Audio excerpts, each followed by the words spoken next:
should be live. Yeah, give it like a 10-second. Sometimes we're live right when we think we are, and sometimes it's a little later. Was that profound? I was trying so hard to be profound. We're good now. Cool. Have we posted the link out? I'll handle that, man. Okay, cool. I think you are not only running the stream, but you're start? hosting. You're doing. I know. I'm doing both. I know. I felt bad asking. What a time to be alive. No, it's cool. But yeah, we can get started whenever you guys are ready. If you guys are ready now. So let's make like chickens and do it. All right. Hello, Ani. So hello, people who are watching us on the interwebs. I hope there's someone watching us out there, because otherwise this would be very sad right now. But welcome to, I think, our actually I just have no idea which number of Quirkshop this is, but welcome to our Quirkshop series. We're going to be doing a little bit of a different Quirkshop today.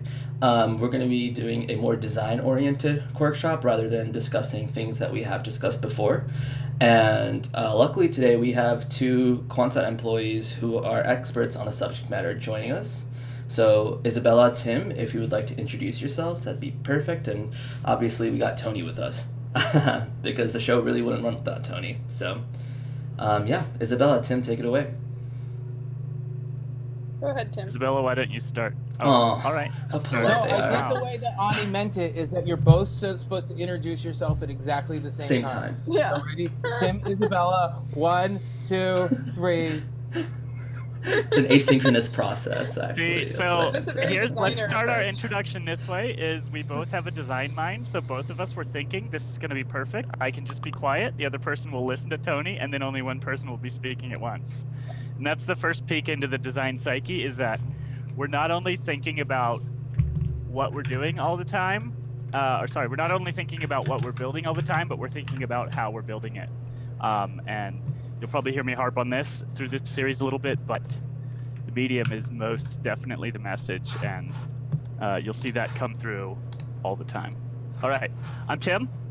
Tim George, actually. I was, for just shy of 3 years, hired by Cal Poly to be the lead UX designer for a project called Jupyter Lab. You may have heard of it.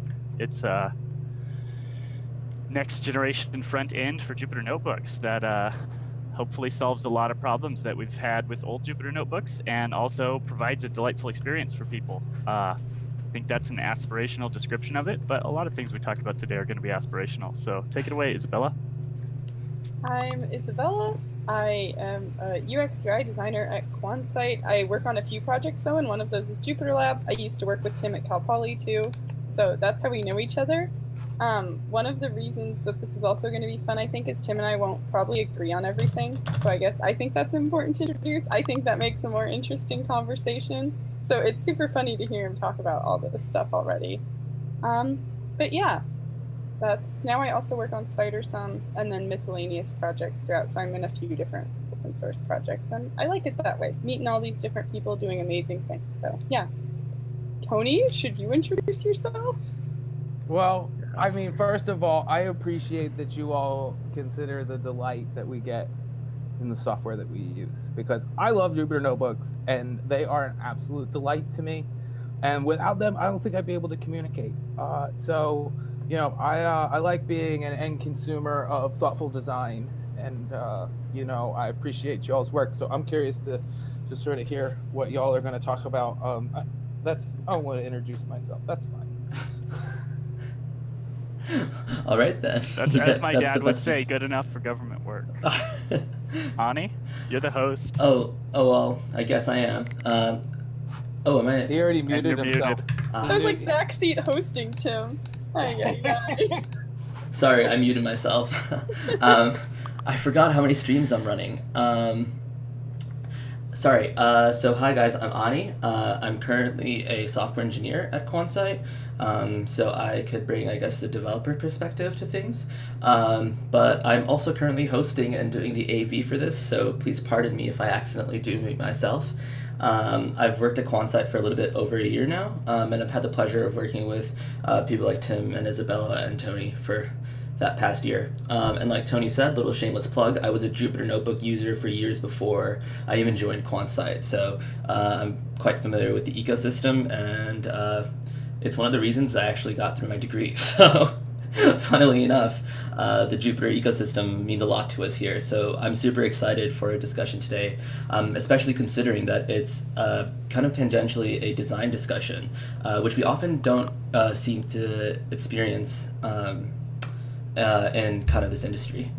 So I'm super excited. And with that, I guess, do you guys have any specific things that you guys would like to talk about at first in terms of Jupyter Labs UI UX, or maybe its history and how we got where we are today?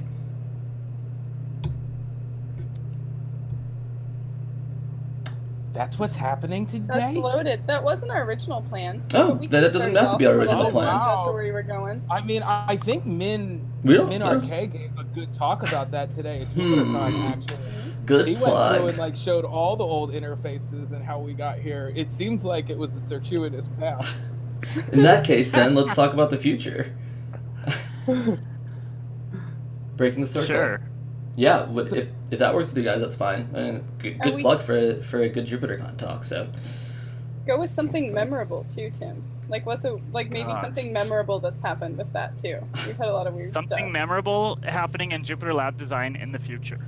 yeah. How do I know it's going to be memorable in the future? That's okay. that doesn't make So sense. something I'm excited about in Jupyter Lab is there's been to steal from Men's talk today, I guess a fairly long and circuitous path in Jupyter Lab, talking about how we're going to access data, data lakes and data libraries and data registry and data like everybody's thinking about the fact that we have all this data and certain people are allowed to use it and certain people aren't, and there's sensitive data, and everybody's thinking about data all the time. It's data. But the thing that Jupyter Lab doesn't have a great system for is managing your data. And so I've been working for over 2 years now on thinking about how to give people access and organize their data through the Jupyter Lab UI. And so in the future, that's the thing that I most look forward to working on in Jupyter is how do we serve the data that people need to use to the people that need to use it, and how do we make working with data fun and exciting and something that you want to repeat as opposed to a chore that you need to get through to get to an end. That's what I think is going to be memorable in the future of Jupyter Lab. Yeah, that's a good answer. For me, one of my big focuses is I'm kind of wary of absolutes in general. One of the ways I've seen that is, one of the ways Jupyter Lab was introduced to me is it's like, right, this idea of notebooks being for everyone. And whenever people say everyone, I'm really skeptical because, a big thing I think in making any choices, and I think making choices is a design thing, even if you don't necessarily think that they're design choices when you are making them. I don't think that where they currently are, they are for everyone. And there's a lot of different ways that needs to be met, but that's something that's kind of my goal and trying to figure that out as well, right? Like I'm spending time on trying to push people to keep working on accessibility, like things that need to change in existing Jupyter Lab. And there's a lot of that that's outside of my expertise that I can do. There's stuff that is in my expertise. But even with that, because there's a lot of people curious, but a lot of people saying like, oh, but we don't know what to do. So trying to keep those things moving and figuring out what they are, because I don't see them all planned. And I also am not aware of everything, right, that's blocking people. And I'm not going to be, right? I'm not going to have all those challenges myself where I'm going to find them. But that's a priority for me because I agree, and kind of like Tony and Ani said, it's an extremely powerful tool. And there's always questions with having extremely powerful tools around, but I think I would prefer to have people be able to use them more openly than they can, and be able to use them in different ways and different ways that they need. So yeah, I guess that's something that I'm excited for, that's future, but hopefully not too future. I'll say there's progress being made now. However, that may get wrapped up in other stuff. Yeah. Be hopeful. Well, that's cool. I mean, keeping along the lines of the Jupyter story,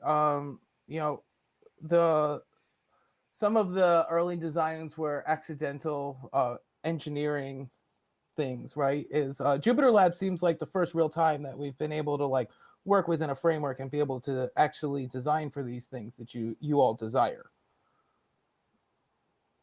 Is it are the new tools making it easier to help think about some of these things, because they don't seem like they were possible in the past? I wouldn't say I looked at it that way. I actually, a lot of the tools that we've developed were specifically for the intent of what you said, I believe, is like we developed developed is the wrong word. Isabella first created the design library for her own personal use because it was hard to reference things in Jupyter Lab and know what they were. And so we had a bunch of references of what everything was scattered all over the place, and we thought we're spending way too much time chasing down things in the inspector. So the first step that she took was list all the variables, and then she started importing all those into Figma. So now anybody who wants to walk up and use the basic building blocks of Jupyter Lab in a realistic way can access the sort of lowest level design pieces of Jupyter Lab and not have to go seek them out themselves. So it's not, I don't know, unless you're talking about different tools that I'm thinking of. Well, I think I'm thinking about the fact that we gone from, the terminal to a small web application that eventually became Bootstrap, and now we're in Lumino and we've got Jupyter Lab, and there's been this evolution over time. But I feel like since Jupyter's always stuck very close to the standards, are moving towards some of these modern standards actually making it possible to manage some of these complex design goals that you all outlined? It's hard for me to answer that because by the time I came around, Jupyter Lab already existed. True. So I never actually had to design for the notebook, and I never had to design for the terminal, and I didn't really have to worry about IPython or how that presented itself. So actually, I find the opposite to be true for myself, which is I'm a little bit, it took me a while to catch up on people's workflow and how they wanted to use Jupyter Lab and why, because I was thinking about it from the perspective of graphical front end that's already been developed over many years. And I wasn't thinking about it from the perspective of how these people had been doing things in the past and the evolution of their workflow. It was more like how asking people what their workflow was. So much of it was so different, and so many things going into it were so different and coming from different perspectives that I think come from what you're talking about, but I don't have that experience personally. So a lot of it is taking other people's word for that. I think I'd have to say about the same, but in general, I think of it as just, I don't even want to say different problems, but at least like problems that seem different when you first look at it, right? Like that's the biggest thing I would say. I don't know that it ever gets easier, right? When you're in the moment, it always seems like a complex problem, and then when you're outside of it, you're like, oh, that was the obvious answer. Why did it take me forever to figure out that was the thing? Because that's something, and this is just one of many design approaches, right? But like, one of the ways I approach working with Jupyter Lab and other tools is, right, these are tools for people to do a lot of different amazing things, and I would much rather that they're spending their brain power on their amazing things instead of figuring out how to do what they want to do in that moment. And so there's this degree of like, once you solve it, you're always kind of like, oh, why did that take me so long? That was the most obvious answer. But it's never obvious when so it's kind of weird to say it, because I think like to some degree there's easier, right? In the sense of like, there's more options, like there's more space in a web app that's able to be designed, even just speaking from like my limited knowledge of terminal stuff, right? That's a very different kind of like way you can make that space interactable. But at the same time, like, just because there's more stuff doesn't mean anything, right? It can mean that it makes things harder. Sometimes it's simpler because we have more options. It just means that there's new problems and the users have new problems, and we just keep going. We just keep working on it and trying to keep working for people, because they're going to keep developing new problems as they try to do new things, right? This is kind of a constant thing. I hear living document being thrown around a lot lately, But I think that that's true with design. Like, I think it's very much living, and that's probably a good way for it to be. Did that answer your question at all, Ani? And Tony? It helped me understand. I mean, around the problem, what I'm hearing is y'all are observing and y'all are outside the problem and you're trying to bring fresh perspectives, right? And, you know, I have a lot of embedded ideas that, you know, are hard for me to get past, right? So bringing designers in and doing research and understanding the problem from the outside seems to be a potential benefit for us. It's a very outside the problem. That's important to bring up. That's like, I don't know, a lot of designers talk about trying to design things that you can kind of be the user for. And there's people that have different thoughts about where people should stand on that. But in this case, like, it's very interesting trying to design something that, in most cases at least, you are very much not the user for, and figuring out how you can get that info. And I enjoy it because I think there are people having really important problems just because they're not the problems I'm dealing with, and so I like that. But it's sometimes that you just feel very lost, or I feel very lost, I should say, not you. Because I'm like, I don't really know. What would people want to do here? And luckily, one of the things that I do love with open source, right, I can really just go ask anyone. Doesn't mean I'll always get a reply, but I don't have to be like secretive and hiding and like running around and, you know, there's pros and cons, but I think it's really cool. Like, I can actually go talk to the community, and a lot of the time I can find answers. Or, you know, I hang out on Stack Overflow too, trying to figure out like what questions are people asking is a great indicator for me. Like, what questions do I keep seeing pop up? That's probably a big problem for people, right? And I think it's also good to get off GitHub, because I think that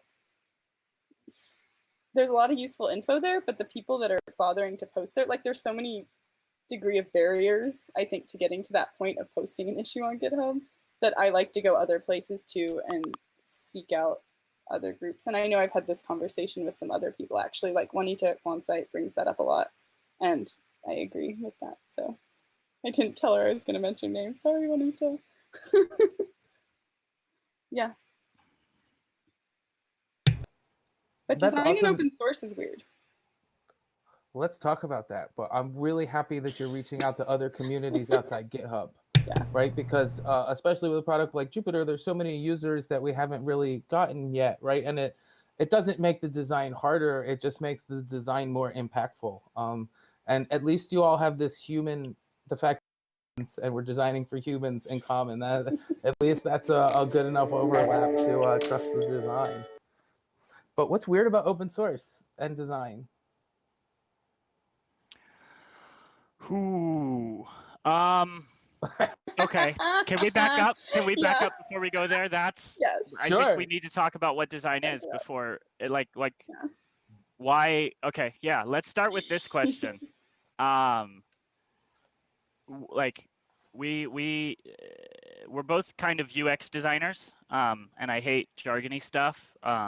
But I think I think it would help a little bit to outline a little bit of the development. Gosh, I need to stop saying that word. A little bit of the evolution of design over time, especially with software design.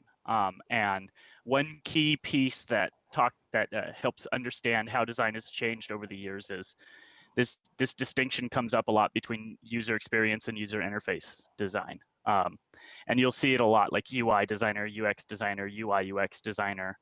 And so one thing I'd like to frame this conversation with a little bit before we go into open source specifically is what is UI design, what is UX design, and then so user experience design is sort of looking at the entire experience that a person is going to have, and it's a very humanizing way of designing things.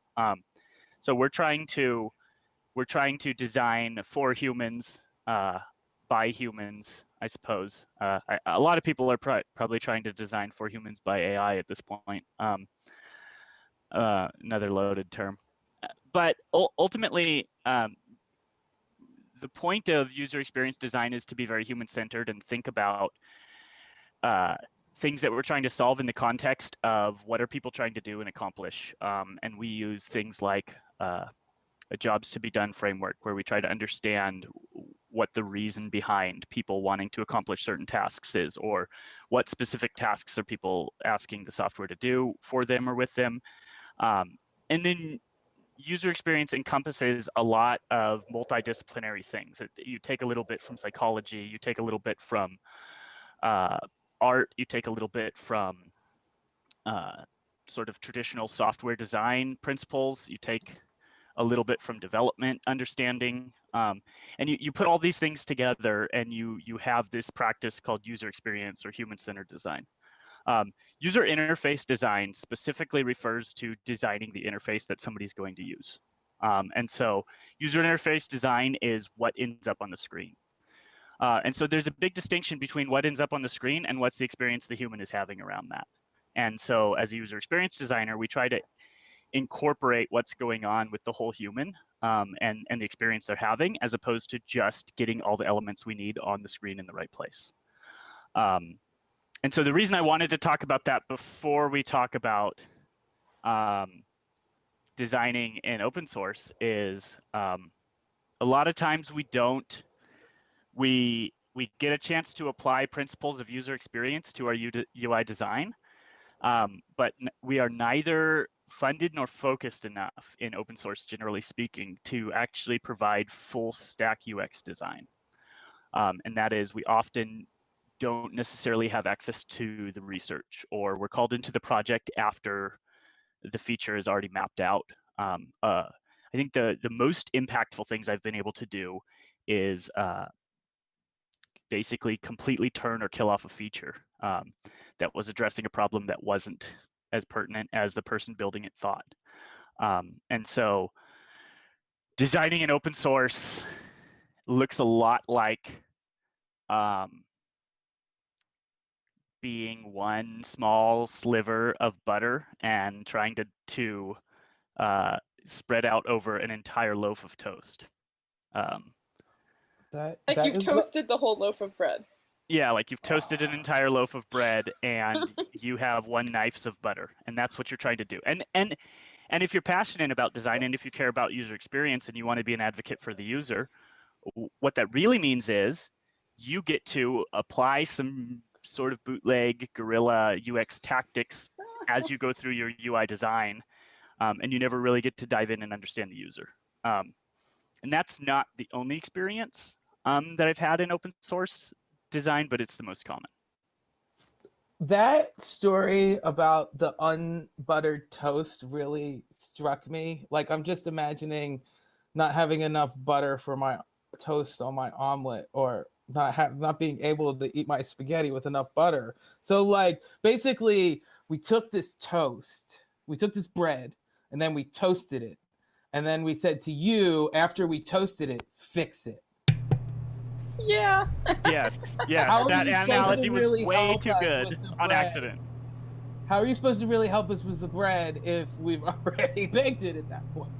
No, it's true. And I didn't even mean it that way. I just meant I'm spread it too thin. But yes, that's exactly. It's very common that somebody will come to me with a feature that if I had time to research, I would have said we should not build this, and we should not build this now. We have much higher priority things to build, and that would be much more impactful. And we're not even addressing the problem you claim to have. That's the biggest discussion I have. Yeah, sorry to jump in. Is the you should go on that for a while, because I just went for a long time. No, but that's helpful. Just to say, like, one of the reasons I think too that Tim didn't say as explicitly but implied was also like the reason when Tim and I were talking at this quirkshop was like, okay, we really need to try and take a moment and be like, what are we even talking about a little bit with design, which is the hard question, but just because there is a lack, right? Like, he's talking about the lack of butter with the metaphor, but that's just something we don't have a lot of here. And so something that's really common is people not necessarily knowing what that means even, and so you want to make sure people kind of like maybe are gauging a little bit like, what do we mean by design? Because there's all kinds of ideas and there's all kinds of different ways you can design, so that's a takeaway. But yeah, like what we're working on a lot, or at least what Tim and I like to work on, one thing we do agree on a lot is like solving problems. And so that's, I agree that happens a lot where people come with something that's pretty made, and I think that that's amazing, right? I don't know, I love seeing people do awesome things. I don't ever want to tell them like, no, don't go make things. but at the same time, there's a step of one of the approaches that I think design brings is like trying to look at it from, I think of it as like solving problems with features versus just like trying, like not even just understanding the problem first. And I think that's something I've interacted with a lot in open source. It's like, okay, I'm having this problem, so let's make this thing.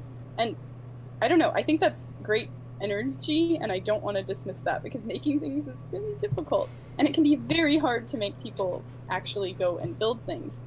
But sometimes that energy is like, can be directed really quickly, and so it pulls you in a direction that may not be looking at the problem deeply, because something that is common in design practices, right? Like I find it critical to like listen to what a user is saying, in the sense that like, if they tell me they're having a problem, I think it's very wrong. There are people that like to dismiss that, like, oh, they just don't understand like what's happening or this, and I don't think that's the right approach. But at the same time, there is a disconnect between, sometimes the problem that you think you're having as someone having that problem is very different from like the root cause, right? Like you may be talking about the symptom instead of the cause, which is something I run into a lot. And this is not, that's, I think the funniest thing about design is a lot of the things we're talking about aren't really just design problems. I don't know, I do that in my own life, right? Like I think that's really easy to see, like when you're in a problem, it's hard to take that step back and try and figure out what it is.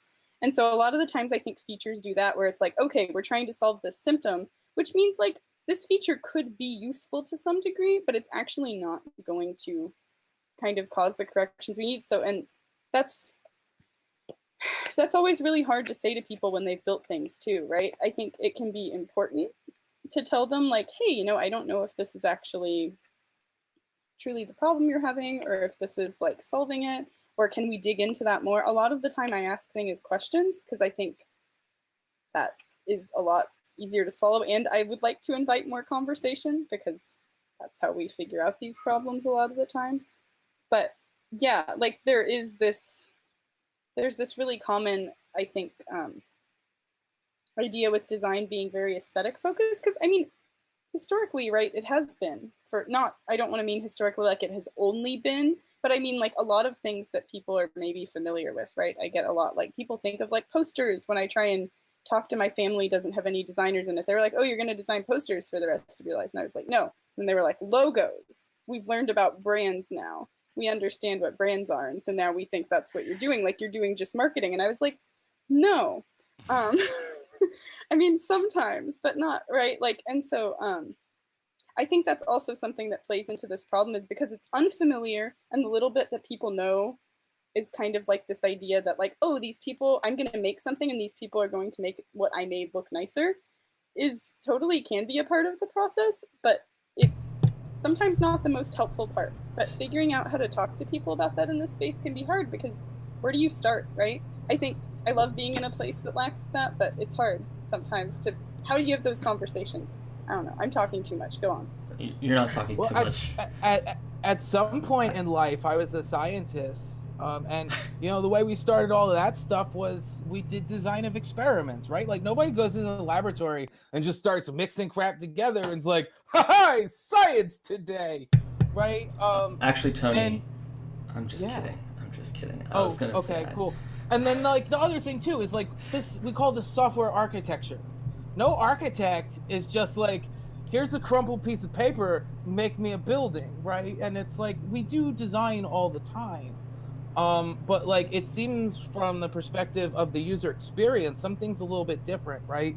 In this open source world, I use Jupyter 8 hours a day sometimes, right? And like, you all are designing for my experience over like these different personas and different, you know, health episode, like work at problems, and it's all over the place, right? So, yeah, I appreciate this challenge that you all have here. It's pretty difficult, but it's important. I don't know. It is important. I feel. Do you guys have any experience? It's fun. In Did you say it's fun too? In corporate design? No, I was just wondering if someone could contrast corporate design versus kind of like our open source design, because we do have this discussion of, oh, we want to come in early to a project, and sure, That sounds great. And I think the corporate ladder, when you're developing something closed source, it's much more like well defined as to, okay, we're doing a product release, right? Like next year, and we need to go. We know our target user markets already. Let's have a team go dispatch, do some research with our design team, come back with us, do mock-ups, and then eventually do the sketch Figma to the engineering team, and then they build it. And those cycles happen. But in open source, like you said, it's a living document. Isabella, you kind of alluded to that, and I think it'd be really interesting if we could gain some perspective on, like, after you guys have experienced kind of both worlds, um, is there a proposed solution, or is there something that open source communities can do better or make an effort to do better, to work more cohesively and like tap your guys' full potential really, so that the project can be in better overall health? Like, how does one really do that today? And Tim, you can start because I know you have stronger feelings. Sure. And I'll disagree. So I think, okay, so there's a few things. One is I have designed outside of open source, but a lot of that, a lot of my history in design didn't start at software design. I was a design engineer for a while, doing civil engineering stuff. I did some structural engineering stuff. I've done design of traffic systems. So a lot of my love for design and my love for process comes from a more circuitous path.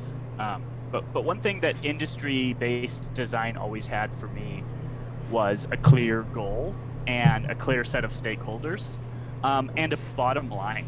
I think the biggest difference is the bottom line. Because it's a lot, it's all focused on delivering value, and value has to in some way impact the bottom line. I've also, in my time at working with Jupyter, I've worked with professional design teams, both alongside them, leading some and then following some, and what I've noticed is, if you look at a place kind of like IBM, a lot of times, and not all the time, but a lot of times, for instance, they might have a project that could go through an entire iteration of design before they even introduce it to the team that's going to be building it. And so you might actually have a chance to understand, to sort of lean back and understand what you're trying to build and why before you actually are mandated to build it. I've never really been on an open source project that didn't feel like it already sort of had a mandate to build the thing that I was working on. So I've never started on time in open source before.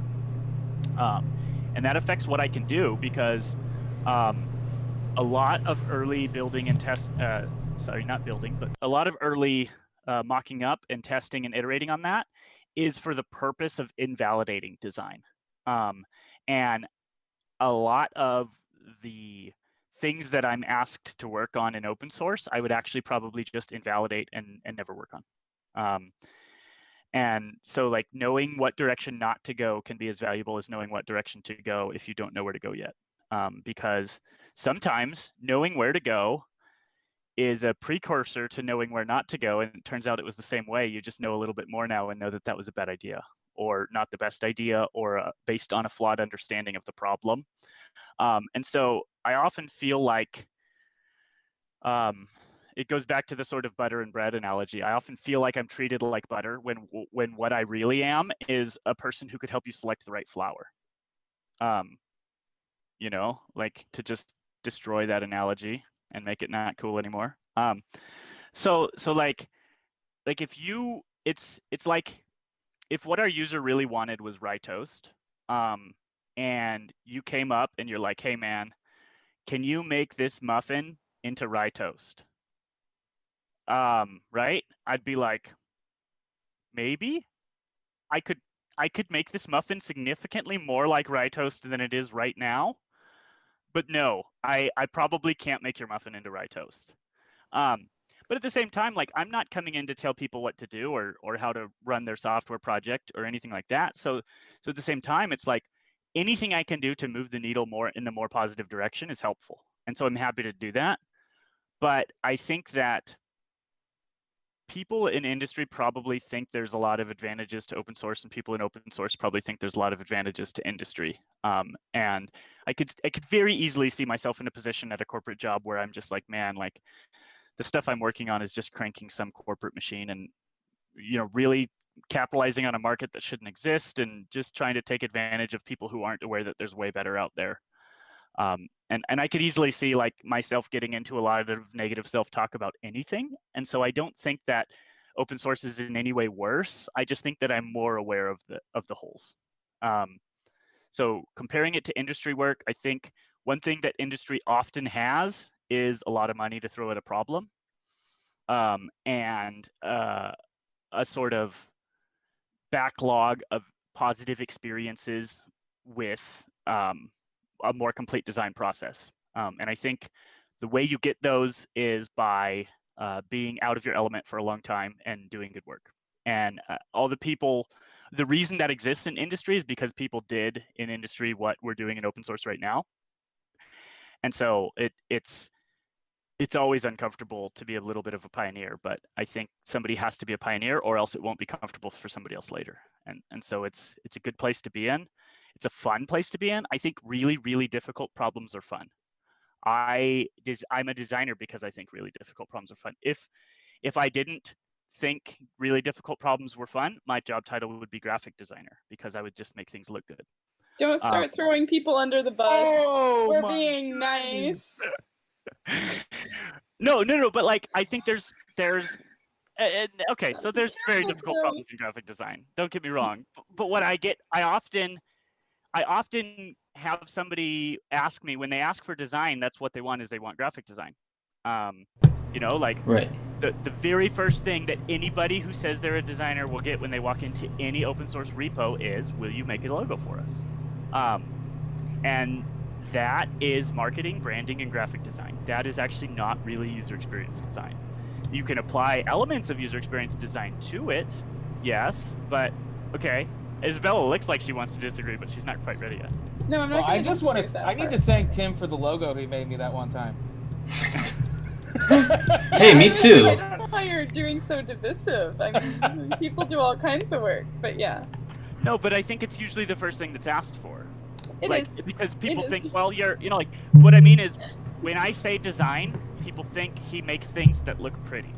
Yeah, because it's That's familiar. the automatic thing that people look for when I say design. It's actually the thing of all the design skill set I have that I'm probably worst at.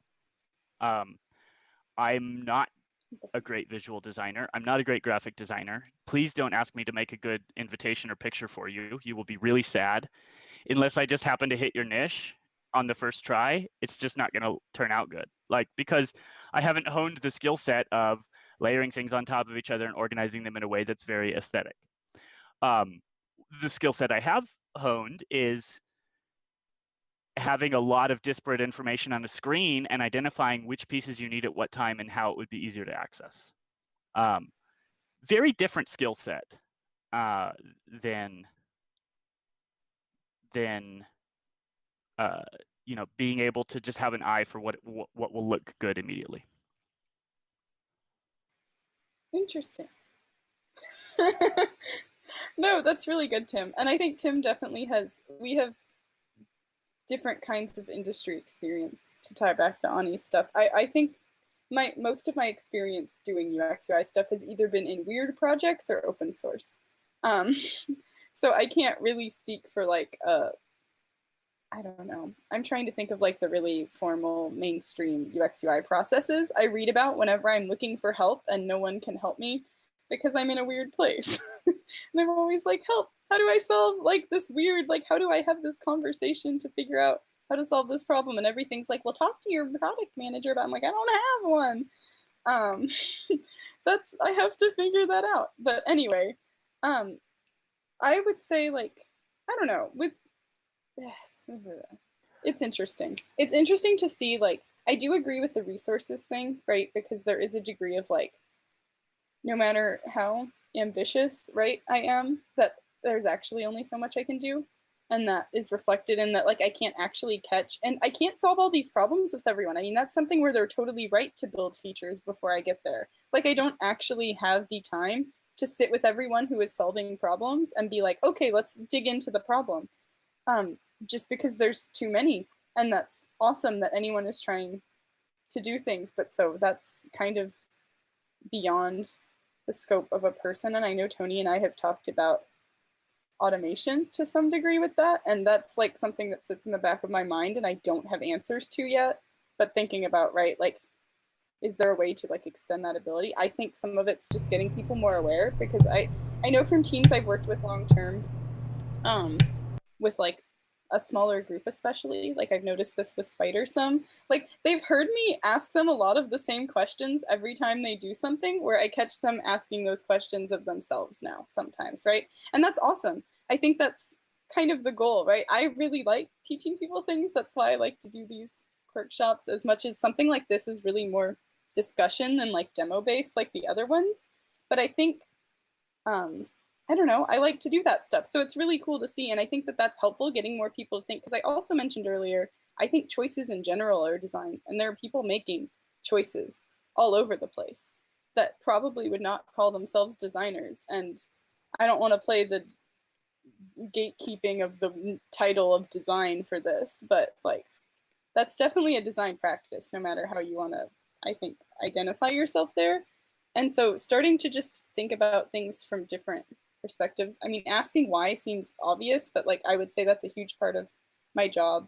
And when you start really asking yourself why, you're going to be like, uh-oh, I thought I was before, and now I'm realizing I didn't really dig into that. So there are differences in terms of structure, I would say, Ani, and that's one of the things that isn't here, because this isn't established. Pioneer seems like such an ambitious word, Tim, but I definitely think that there's not like, a lot of the times there aren't precedents. And so a lot of the game that I play in open source is dealing with people and being like, okay, like, what do you see? Because you're the established party here. You're probably the one running the project, right? I haven't met a project run by someone who's not coding yet. I'm sure it exists, but that has not been who I've run into. And so it's like, okay, how can we work together? You know, like, what problems do you see yourself having? What can I do for you? We're trying to like negotiate all the time how we can work together, because that's one thing. Everyone has been very welcoming. I'm really lucky in that way. I know that that is not the case everywhere, but everyone has been excited. It's just been like, what are we going to do? Like, we agree that we want to work together and work on this, but how are we going, right? We don't have any kind of formal set. The things that we could reference aren't really helpful, right? We can't really reference corporate teams because we don't have that kind of design structure. We don't even usually have that kind of development structure, right? Like, and that is the part that I would say I generally has more resources, and even that doesn't look alike. So how are we going to work together? And can we agree on goals too?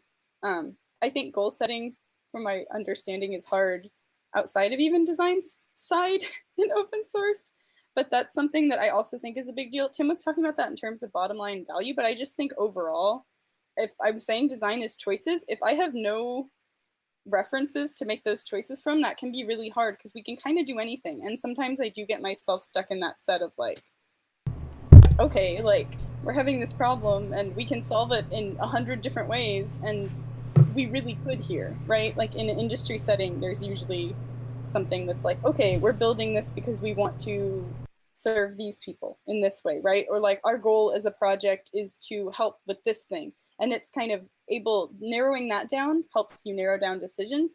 And I don't have that in a lot of my projects. You try and do it the best by, or I try and do it the best by talking to users and seeing like, what are the problems that people are having? Like, what do we want to get to help the most people, or help like the most root cause that I can find? Like, what's going to ripple, since I have limited time? It's like, can I get something really base that then people can extend as needed? Like, that's something I deal with. I'm dealing with color a lot right now, which seems simple, but trying to set it up so that other people can solve their color problems in the future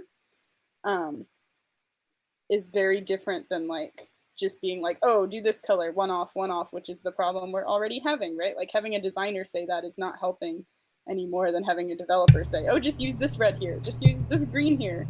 So yeah, I'll stop there. So first of all, problem solved, black and white, no color problems, good to go. Done? There Solved. you go. Actually, Tony, Alright. I want dark mode. That's Yeah, exactly. That's, Exactly. But Oh boy, I apologize. I got distracted for a quick second there. Yeah. So Isabella and I have both been reading "Ruined by Design" by Mike Montero. Tim, I don't know if you've read that book yet. I'm not Before, sure. Let me look at the okay, and cover because that's all it's I really remember it. it's really nice. And one of the things that I took away is that, oh my god, I just like really everybody does think of designers as pixel pushers, and y'all can really help us solve problems from the outside, you know. And a lot of times, like, we're so embedded in these open source communities that we can be short-sighted, right, in terms of the technology. And I'm curious about like what an ideal world would look like for designers working with open source projects. I know, for example, Isabella, you hunt down projects and, you know, make sure to talk to people and stuff. Is there a world where people come to the designers instead, and y'all get to hang out there and, you know, prophesize about what things should look like? I mean, they kind of tend to eventually, because So, it's a limited resource. so it's interesting that we're talking about this because, especially with Jupyter Lab, a lot of times I often find myself writing extensions. And while writing these extensions, there's typically two components. There's obviously the backend, which is where a lot of software engineers are kind of, more like geared / like equipped to handle the processes and flows for things that they want. Um, how does how do you inform design in a world of data-driven design, I guess, is my question. Especially with things like this, because you're right. By making this extension, am I already baking the bread, or am I still choosing the flour if I come with you with like some data schema? We're still taking this analogy. Hey man, you're I still love going. it. You're still on a going. roll. We're going full circle. Yeah. I mean, I think there's no, it's like some of that is It's great. me being too idealistic, because there's not enough me to go everywhere, right? Like that's the problem is I and wish. it's not that I should even be the one involved in everything. It's just there's not enough design talent involved, right? You could, I think about, there was a really good example that Jared Spool gave in a talk that I listened to. When people, gosh, I'm not remembering the woman's name who did this, but she was hired basically to be in charge of design for all federal, um, all federal websites. She was head of design for, and so she had 230 full-time developers underneath her in a tree structure, and she was the designer. And really realistically, what he said in that moment is realistically what you would need for that to be a really healthy design-rich environment is 230 designers. Like the designer to work with each developer on the project that they're working on, and have those people working together and make this thing really good. But what she did in that situation was she actually started democratizing the design process from the beginning, and she started making the developers responsible for dog fooding their own forms. A lot of it was form design. That was the first thing she hit. So from the year 2000, and let's see if I can remember dates correctly. So it's from the year 2009 to 2013, like all federal forms on all the websites got redesigned. And one thing that she would do is she would have each engineer come in, as an example sometimes, and do what she called a UI stand-up, where they would just take the UI that they had built for the form intake that they were working on, and she would go over all of it and talk about what could be better. And she would basically make everybody defend the design that they'd put up. And so if they hadn't put any thought into it, they had to defend that, the defense was, I don't know what I'm doing. And it would be, come back and do better next time. Think about what you've done, and here's some things to keep you going. But the other thing that she would do is she would take screenshots of the state that it was at for each stand-up, and then she would print those out and lay them out in a wall. She would paste them to the wall in the room that they were meeting in, and then they would be responsible to account for the progression of their UI over time.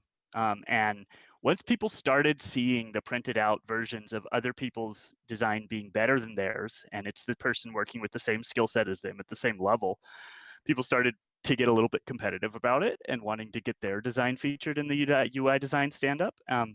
And just like, involving people in the design process and talking to them about what's good design and how you get there. That, I think that's a really key thing. Is you really want to educate as you go, because ultimately we could just assume that there will never be enough design talent. And you know how we know that? Because there's never enough development talent. And it's all based off development talent. Like, what open source project do you know that has enough development talent to answer all the community? The answer to that is whichever one's unsuccessful. Like only unsuccessful open source projects have enough development talent.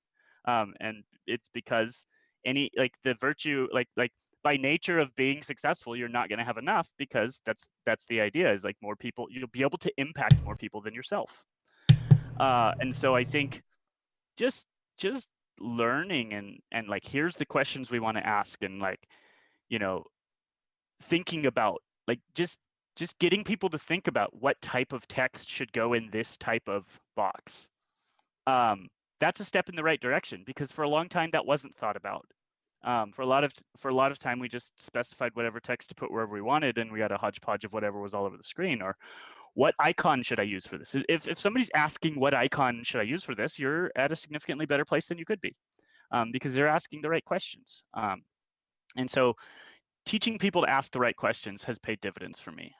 Teaching people to ask questions, if I can interrupt. I don't mean that in a bad way. I just mean, like, I think getting people to stop at all can be really critical at this point, right? Like, I don't know that there's always, and so I wanted to respond, like, with your question with the metaphor, like, is building an extension without having like someone who's explicitly labeled a designer there instantly like baking the bread? No, not necessarily. I would say no, not at all. It just depends on the approach. Like, you can very much still design your approach. You don't need someone who has a label of designer, I think, to sit and ask you why and think about the problem. It's just that there are people who have practiced thinking about that, and so like it's something that I'm always going to ask you kind of on default. So there's just kind of that, which I don't think is the default everyone has. I think there are people that are very much, I would consider designers, that would not consider themselves designers, just based on how, when they are trying to solve a problem. So yeah, sorry. Yeah. Go on, Tim. I know we're low on time, but yeah, asking any question. Yeah, I hate to find cut you guys off. that those, we have 5 minutes left, but Tony, yeah, go. I find that those who are willing to take criticism, like, I kind of look at like developer designers, like the ones who take criticism well and like put it into a good API. It's like, oh, you're a designer, right? Like, you care about how these people interact with this thing. So yeah, like, I mean, at any given point in the day, we could be developer, designer. It just might not be a high percentage, but all of these. I thank you guys for having this conversation. This was really enlightening to listen to. Yeah, Tony, do we have any questions, by the way, from the audience? I have not seen any questions. Cool. Let me just no, we don't have any questions. If anybody has any questions, we're here. Yeah, I don't know. I really hope that, like, at the end of this, whoever might have been watching, we can think about how designers can be in the room sooner, identifying problems sooner, right? Because we all work in this like twisted web of development, and like our choices affect so many others, right? Like, it seems hard to design for something that's so organic and natural and complex. And frankly, also reaches a ridiculously large audience, because one day you could be designing for enterprise, the next day you could be designing for undergraduate students who have never touched a computer before, and so like that becomes very interesting. I mean, like, I've never touched Jupyter or like programmed before. Maybe I'm dating myself, but point is, these kids came to us with abacuses. So I think you should always, no, I'm not going to say anything so extreme. I often like to end with like something positive to leave people with, and I think a positive thing that you can walk out of this with, and a way to challenge yourself, is understand why you're doing everything you're doing, and take that too far for a while if you need to, because you'll actually grow from that, and you'll become better at designing systems when you understand why you're designing them. So when you're like, going back to your unbaked bread question, Ani, if you came to me with a feature And I said, why are you building this? And you said, well, because this person has this problem and this person has this problem. And when I'm doing this, I have this. And so I've run into this. And so when I've talked this through with people, they said that what they really need is this. And then I watched them do some work and I realized what they say they need wasn't quite what they needed, but it alluded to it. And if I solve what they really needed, they actually don't have the problem that they said they had anymore. And if you came to me with that, then I would be like, well, cool. Like, great. Like, could I possibly do some visual design on it? Maybe. Like, I could maybe make it look a little bit better, but like, you've designed it at that point. You've been through the process. And so, like, how could I alleviate some of the stress that designers have when they get access to a project that's not thought out? Think it out. Think about why you're building it. Think about what the other options would be. Don't run with your first idea. Or maybe run with your first idea after you've had 4 other ideas that were nowhere near as good. But like, yeah, think about and understand what you're doing, and then it'll make it very easy for me to come in and partner with you. It seems like we need to get past this idea of design being about our eyeballs and more about all of the senses. Right.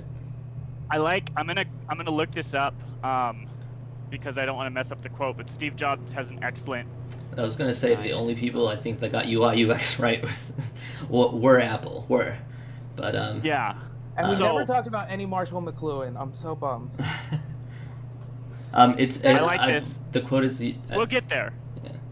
No, it's 6 o'clock. I need ice cream. Yeah. Oh no. So the quote I wanted to say though is, design is not what it looks like and feels like. Design is how it works. Yep. And so know how it works, and I would even take it further and say know why it works. Know why you would like it to work that way. Well, and y'all talked a lot about choices over the course of this, and choosing not to make a choice is also a choice, right? And it's important to recognize sometimes. There is no not choice. They're all choices. Unfortunately, we are all out of time, but I had a lot of fun. I actually didn't realize the hour already went by until I looked at the clock and I was like, shoot. But thank you guys so much for the discussion. It was really, really informative. I hope that the people that were watching learned a lot about like people that they work with, especially as designers, and maybe like opened them up to a little bit more thought about how they go about their own design process. I know I learned a lot, so that was great. Our next workshop, speaking of Jupyter Lab, is going to be on what differences there are in extensions between Jupyter Lab 2.0 and the upcoming 3.0 release. And we're super excited to work with a couple of people on that. I think Eric and Gonzalo will both be there. So I'm super excited to see what they have in store. Isabella's going to be there. The internet gets more Isabella tomorrow. Truly concerning. That's perfect. That's going to be super nice, though, right? That's going to be a literal extension, and we're going to all discuss Jupyter Lab in real time. So I'm super stoked. Thank you for having us, and always ask more design questions. That's why we're here. If we didn't like questions, we would go somewhere else. Yeah, people can find you on Slack. Reach out. They spend a lot of time reaching out to other folks in the company. So if y'all haven't spoken yet, reach out. Yeah. And let's all become designers. Yep. Please. Sounds good. It would be my pleasure. That's the only way we can have enough designers is if everybody becomes a designer, I suppose. True. Oh wow. Man. Well, that's a good takeaway. See you all. All right, everyone. Bye. Have a good one. Have a good Yeah. rest of the day.